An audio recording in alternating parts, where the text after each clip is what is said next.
네, 안녕하십니까. 다시 일주일 만에 파이코인 영상 올리네요. 제가 일주일간 인도네시아에 좀 다녀왔습니다. 평생이라는 말이 맞죠.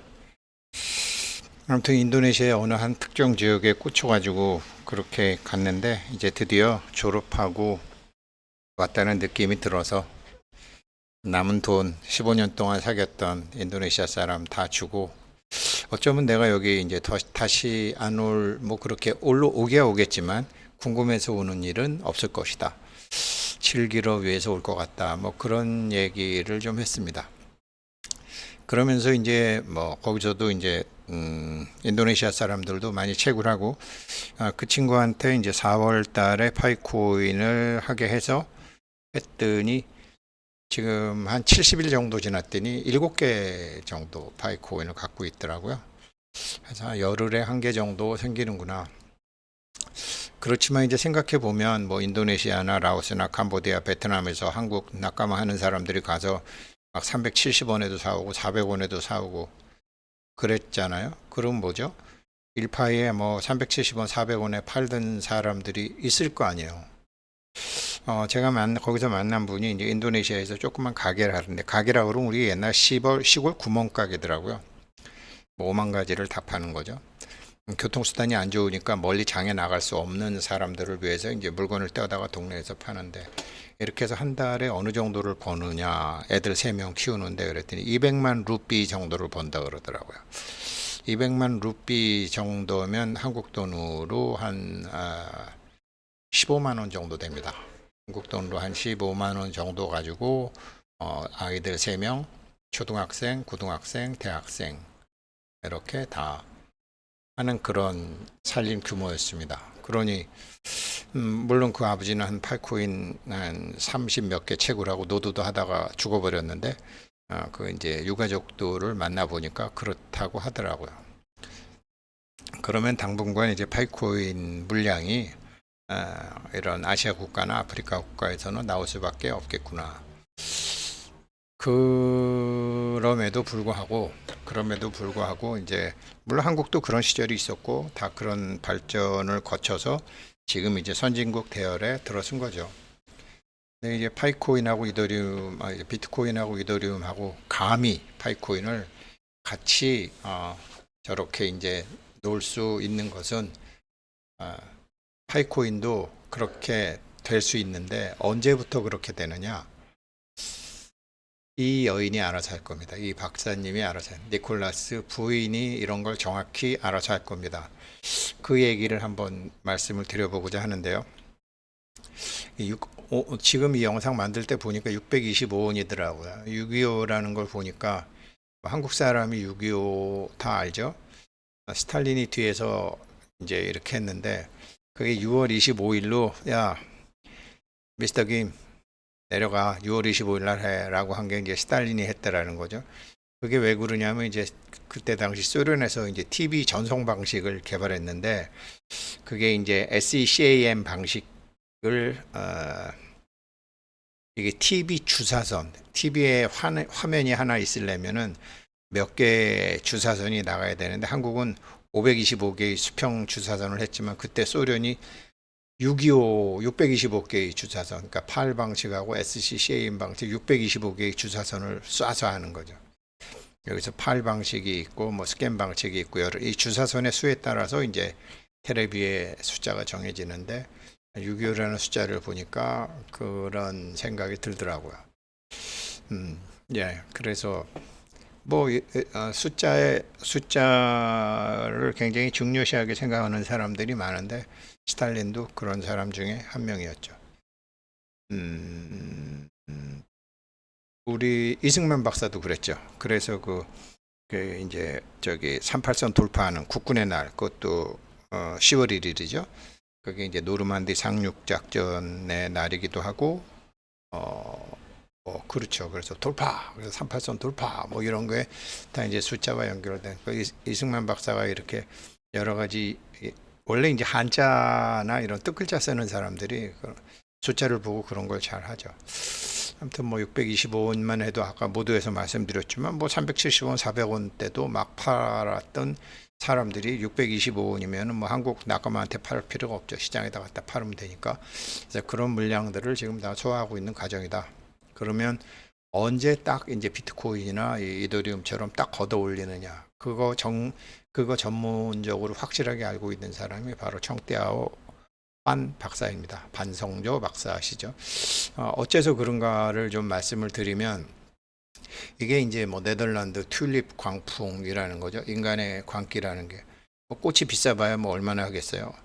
2불, 3불 뭐 이러다가 이게 막 200불까지 이렇게 그냥 순식간에 올라버린 거죠. 돈 된다 그러니까 사람들이 막 달라붙어죠.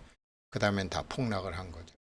그래서 이렇게 해서 이제 처음에는 비트코인도 뭐 이렇게 될 것 같다고 사람들이 비아냥거리는 사람들이 많았지만 어떤 숫자를 넘어버렸죠. 그 어떤 숫자를 임계수치라고 하죠. 보통 임계수치라고 하죠. 그러니까 필요 없는 것을 뭐 튤립이 필요한 사람이 있고 필요 없는 사람이 있는데 가수요가 붙었죠. 가수요가 붙어서 확 올라갔다가 실제 수요로 내려왔는데 비트코인도 그럴 줄 알았는데 수요가 폭발하면서 올라가기 시작한 거죠. 그런 비트코인 역사를 잘 알고 있는 파이코인도 어떻게 임계 수치를 어느 시점에서 넘길 것인가를 뭐 인류학 공부한 사람이고 심리학 공부한 사람이고 잘 알고 있겠죠. 단지 지금은 아닌죠. 사실 파이코인이 이제 성공하려면 뭐 제가 생각한 방식도 있는데 그 방식이 서서히 진행이 안 되더라도 인위적으로 할 수 있는 방법이 있습니다. 근데 뭐 저보다야 뭐 니콜라스 박사가 더 전문가시죠. 그래서 아무튼 이런 게 있어서 비트코인도 이렇게 올라갈 때 그렇게 되리라고 생각했지만 그거는 이제 배가 아픈 사람들 입장이었고 임계 수치를 넘어가서 수요가 계속 확장되는 단계에 이르는 거죠. 비트코인은 파이코인도 이 단계를 가야지 성공을 하겠죠. 대표적인 게 예를 들면 우리나라 이제 민트 초코 열풍이라고 저 2021년도에 뭐 막 나와 과자에도 나오고 음악에도 나오고 화장품 업계에도 나오고 이게 민트 초코라는 게 열풍이 불어갖고 가격이 막 확 이렇게 수량이 막 2020년 20일 확 올라갔다가 다시 떨어졌죠. 이게 한국이 아직까지는 단일 종족이라서 단일 종족이나 이제 뭐 요즘은 이제 저기 이런 다국적인 이런 혼인 관계도 많기 때문에 그런 게 많이 없어졌지만 단일 민족 비슷하게 이렇게 갇혀서 사는 지가 오래돼서 한국이 이런 광풍이 빨리 불죠. 다른 나라보다 확 불죠. 그게 굉장히 피가 섞이지 않은 단일 민족으로 거진 살았다라는 게 이런 게 금세 나옵니다. 그래서 보면 이제 이런 거죠. 이게 이제 군중 심리, 망상, 광기, 욕망, 본능, 집단 심리, The Delusions of Cloud, 군중의 환상, 군중의 망상. 이 군중의 환상과 군중의 망상이 튤립 강풍도 만들었고 이런 민트 초코 열풍도 만들었고 이런 군중의 망상과 욕망과 본능에 불을 지르면 언제 불을 질러야 되는지를 더 정확히 공부한 사람이 청대하오 빵이죠. 지금 이미 사람을 약 한 1억 명, 7천만 명 정도 모아뒀기 때문에 불지르기가 굉장히 쉽죠. 제가 가서 사람을 모아놨기 때문에 지금은 뭐 이런 거를 만들기가 너무 쉬운데 아직 안 하고 있죠. 그래서 파이코인 가격은 전혀 걱정할 필요 없죠. 저 아주머니가 잘 알아서 하실 겁니다. 틀림없이 그렇습니다. 이렇게 되는데 이거 예를 들면 왜 물고기 떼 같은 거 있잖아요. 이렇게 물고기가 동시에 마치 한 마리처럼 수만 마리가 한 마리처럼 방향 전환하는 거를 보셨을 거예요. 그리고 새떼들도 한 몸처럼 움직이는 새떼들도 보셨을 거라고요. 이게 우리는 이제 물고기 떼, 그 다음에 우리가 이렇게 왜 그 새떼 이런 것들 보면 메뚜기 떼 이런 거 보면 왜 확 아시잖아요. 개미 떼 마치 그러니까 개별적인 의식이 아니라 집단적인 의식, 한 몸으로 해서 움직이는 거를. 이게 영장류로 오면서 많이 좀 없어진 줄 알았는데 그게 이제 여기서 나온 거죠. 이 후나유큐 100마리째 원숭이가 되자. 근데 사실 100마리째라는 말은 맞지 않습니다. 무슨 일이었었냐면 여기가 이제 일본의 그 고이타 섬인가 여기서 이제 1952년도에 우리 6.25 한다고 정신 없을 때 6.25 전쟁한다고 정신 없을 때 여기서 일본인 학자가 한 섬에서 이렇게 섬에다가 그 바닷가에다가 그 고구마를 던져놨더니 이 나중에 여기 있는 이 큐슈 후쿠오카 산에 사는 근데 이게 동일한 종이죠. 원숭이 동일한 종, 단일 민족, 동일 종에서는 이게 확 번지는 거죠. 여기 사는 원숭이와 여기 사는 원숭이가 같은 짓을 한다는 걸 발견한 거죠. 1952년도에. 그게 무슨 소리냐면요. 이제 저 고나이산, 저 무슨 산이더라? 고나이산인가 저기서 이렇게 바닷가에다가 고구마를 뿌려뒀단 말이에요.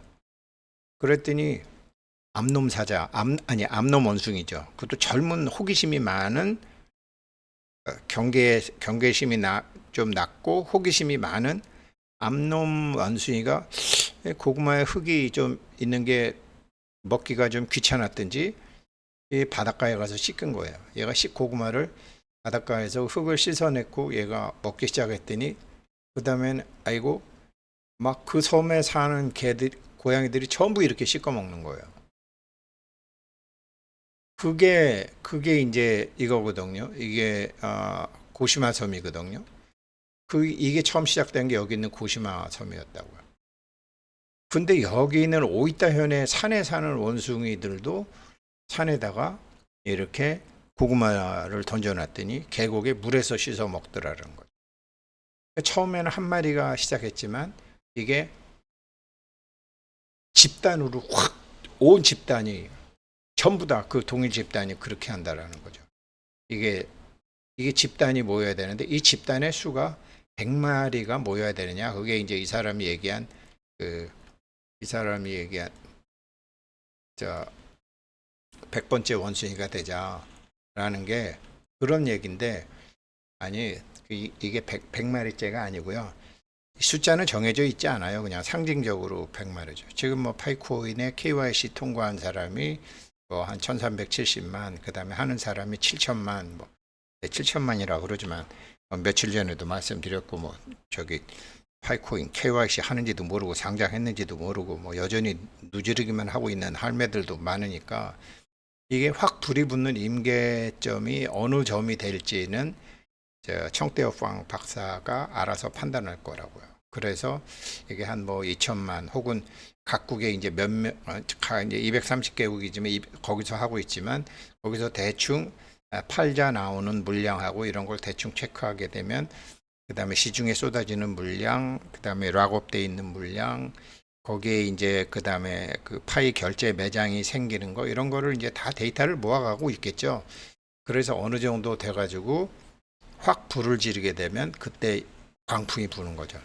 그때 파이코인 가격은 어마무시하게 오르겠죠. 그런 거를 다 이제 지금 이게 물고기 떼나 새 떼나 뭐 메뚜기 떼나 개미 떼나 이런 곤충 이런 낮은 수준이 아니라 유인원들까지 원숭이 정도면 인간하고 비슷하잖아요. 근데 인간들에게도 그런 게 일어난다는 게 아까 이제 제가 민트 초코로 말씀드린 거죠. 동일 종에서는 이렇게 광풍이 분다라는 거죠. 왜 그런지도 몰라요. 옆에서 하면 자기도 하는 거예요. 이게 이제 집단 의식이죠. 이 집단 의식을 탁 불을 붙였을 때는 이게 이제 가짜로 불이 붙었을 때는 튤립처럼 되게 되지만 진짜로 불이 붙었을 때는 비트코인처럼 되는 거죠. 이 임계 수치가 얼마인지 가령 예를 들어서 625원 같으면 한국 사람들 마음에 불을 지르기가 좀 뭐하죠. 한국 사람들 마음에 불을 지르려면 그래도 몇천 원, 몇만 원 가면 그때 막 붙는 거죠. 그때 그런 것까지 다 나올 거라고요. 근데 어떻게 보면은 한국에다가 불을 지르는 게 제일 빠를 것 같아요. 뭐 이렇게 자동차나 패션 회사나 이게 한국이 저 고시마 섬처럼 어떻게 보면 뭐 집 좀 폐쇄된 지역이고 그 다음에 단일 민족에 가깝고 불도 빨리 붙고 그러니까 한국에서 성공하면 전 세계에서 성공하는 게 굉장히 많잖아요.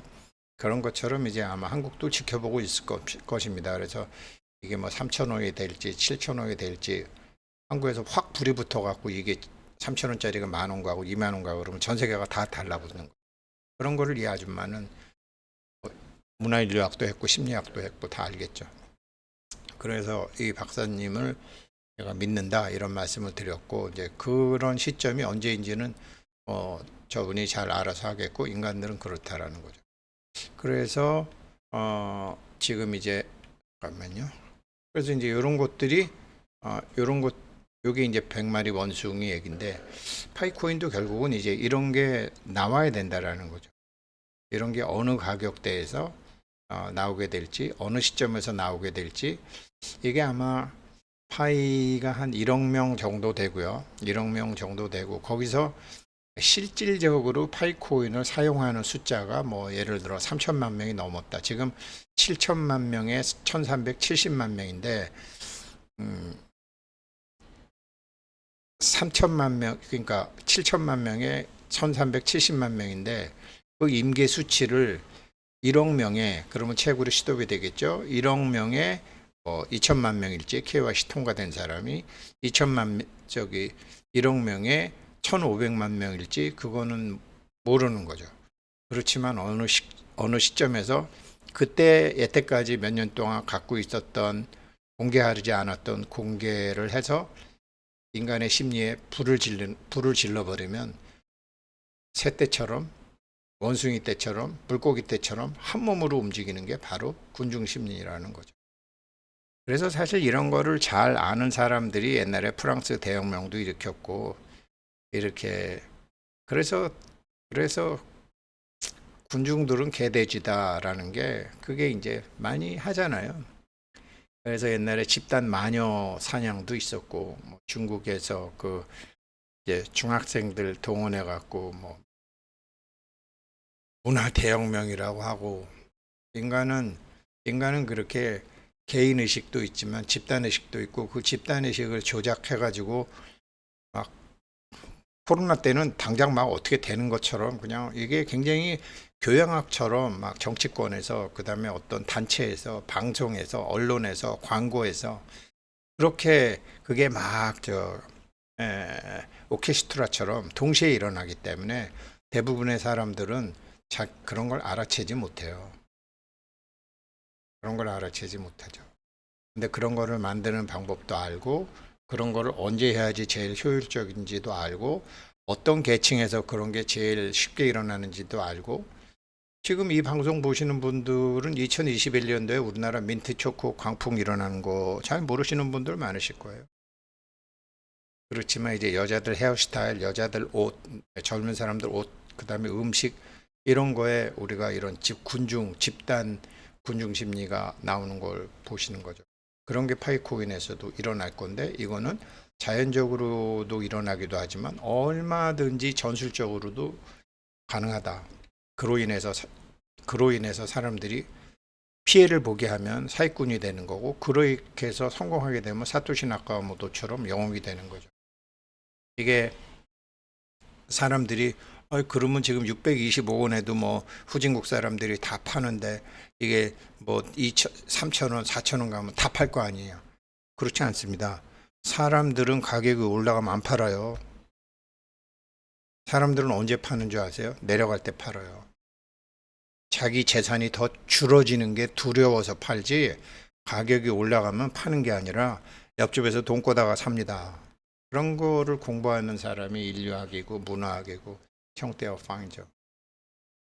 그래서 제가 파이코인 하면서 재밌는 거는 아무튼 이 젊은 사람들이 컴퓨터의 인공지능이라는 그 기계적인 심리, 그러니까 이성적이죠. 그 다음에 인간들에 대한 숫자가 아닌 직관적인 심리, 그런 이성적인 심리와 직관적인 심리를 같이 하고 있는 이 파이코인 부부들한테 배울 게 너무 많다. 그리고 저 사람들이 하는 거는 성공할 것 같다. 그래서 시작한 거죠. 물론 제 기대보다는 아직까지는 가격이 낮아도 너무 처참하게 낮지만 생각해 보게 되면 한국 낙가마들 뭐 400원에도 사고 300원에서도 그래갖고 뭐 여기 가서 사다가 여기서 팔고 저기 가서 사다가 여기서 팔고 하시는 분들이 저만 몰랐지 많았다고 하니 그걸 알고 보니까 그렇다라는 거죠. 그렇지만 비싸게 샀더라도 부자가 될 사람은 비싸게 사도 부자가 되고 부자가 못 될 사람은 싸게 사도 부자 못 됩니다. 이런 건 다 기본적으로 아시는 얘기잖아요. 네, 오늘 한 달, 일주일 만에 올리는 영상 이 말씀 드리겠습니다. 감사합니다.